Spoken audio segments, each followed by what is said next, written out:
Hello everyone, कैसे हैं आप सब।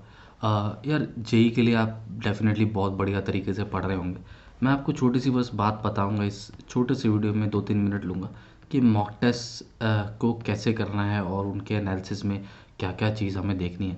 देखिए, जैसे मान लो ना, अब आपकी प्रिपरेशन मान लो ख़त्म हो गई और आप रिवीजन मोड में आ गए हैं, ठीक है। तो सिंस बहुत कम समय है जेई के लिए, तो आपको हर संडे को एक मॉक टेस्ट देना है।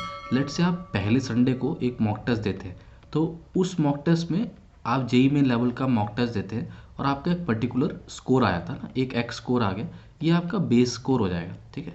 तो अभी सिंस आपने रिवीजन नहीं करी है, तो ये बेसिकली वो स्कोर है जो आपकी पुरानी नॉलेज या इनबिल्ट नॉलेज की हेल्प से जो बना है, मतलब आपको जो जनरल जो ना सब्जेक्ट्स के ऊपर ग्रास्प है उसका।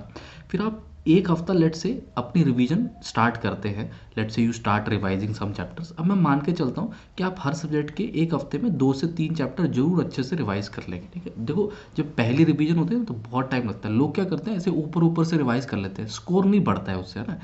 Score will not increase. Score बढ़ाने के लिए हमें क्या है, 2 से 3 चैप्टर हर सब्जेक्ट के आप पिक करिए और उनको कवर अप करिए। इससे क्या होगा कि जैसे 3 चैप्टर आपने पिक किए तो 12 12 12 नंबर, तो 12 या 36, मिनिमम 30 मार्क्स का अराउंड जंप आना चाहिए। तो यहाँ पे आपका जो स्कोर है वो x+30 होना चाहिए, ठीक है। तो ऐसे ही हर वीक में आप 2 से 3 चैप्टर करते रहेंगे तो आपका स्कोर जो है वो बूस्ट होता रहेगा 30 30 मार्क्स से, ठीक है। And with this you can easily land your self in the range of around 180 marks, है ना। उसके बाद स्कोर इंप्रूवमेंट उतनी ज़्यादा नहीं हो पाती है, मतलब +30 नहीं हो सकता, +20 हो या +10 हो, वो डिपेंड करता है आपके अंडरस्टैंडिंग पे, आपके सॉल्विंग स्किल पे, कई सारे फैक्टर्स आ जाते हैं, उस पर हम अभी नहीं जाएंगे। तो आपको क्या करना है, आपको एनालिसिस के समय ये पता करना है कि कौन से ऐसे चैप्टर्स हैं जिनकी थ्योरी आपने पढ़ रखी है, जिनकी नॉलेज आपको अच्छी है, जो आपको इजी भी लगते हैं ना, इजी और एवरेज चैप्टर लगते हैं, लेकिन उनके अभी क्वेश्चन नहीं हो रहे because of lack of revision. तो ये आपको एनालिसिस में पता करना है कि ऐसे कौन से चैप्टर्स हैं जिनको मैं 2-3 चैप्टर्स ऐसे जो मैं अगले हफ्ते में कवर अप कर सकता हूँ, जिनके क्वेश्चंस मेरे इस पर्टिकुलर मॉक टेस्ट में नहीं हो पाए, है ना। जैसे मान लो कोई छोटे मोटे चैप्टर है जो आपने अभी नहीं किया है, मैथमेटिकल, रीजनिंग, स्टैटिस्टिक्स, ये तो आप कर ही लीजिए। बड़ा चैप्टर अभी नया मत स्टार्ट करिएगा, ठीक है। तो मतलब अगर आपके टीचर करा रहे हैं तो ठीक है, आप कर सकते हैं, otherwise don't start it on your own. और पुराने चैप्टर जो आपने पढ़ रखे हैं, उनमें से कौन से चैप्टर है जो आप और कर सकते हैं, जिनको आप बहुत बेहतर कर सकते हैं, जिनके क्वेश्चंस ताकि होने लग जाए। तो every week you should have a target of increasing 10 marks at least in all the subject, so that एक 30 का बूस्ट आए। तो इस तरह से अगर आपके अभी नंबर लेट से 80 नंबर भी आ रहे हैं, तो 30 30 के जंप से आप इसको बहुत ईजिली, ठीक है, आप इसको बहुत ईजिली 150 की रेंज में तो ले ही जाएंगे जनवरी 10 तक। और अगर आप ये स्ट्रेटजी अप्रैल तक फॉलो करते हैं तो आप definitely you can land in the range of 200 marks. Okay, I hope this was useful. ये छोटी सी बात थी जो मैं आपके साथ शेयर करना चाह रहा था। इसके अलावा जो हमारे बच्चे अनअकैडमी पे हमारे साथ पढ़ते हैं, उनको हम बता दें कि ये ऑफ़र 6 जनवरी तक रह गया है। तो 6 जनवरी तक आप इसको अवेल कर सकते हैं। 23% ऑफ आपको मिल रहा है।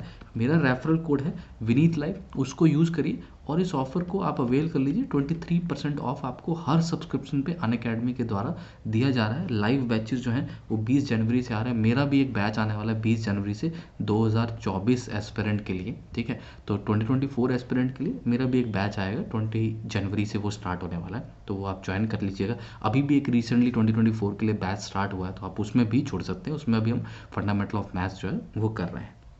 इसके अलावा ये वही बैच है जो मैंने आपको अभी बताया, 28 दिसंबर से अभी अभी स्टार्ट हुआ है।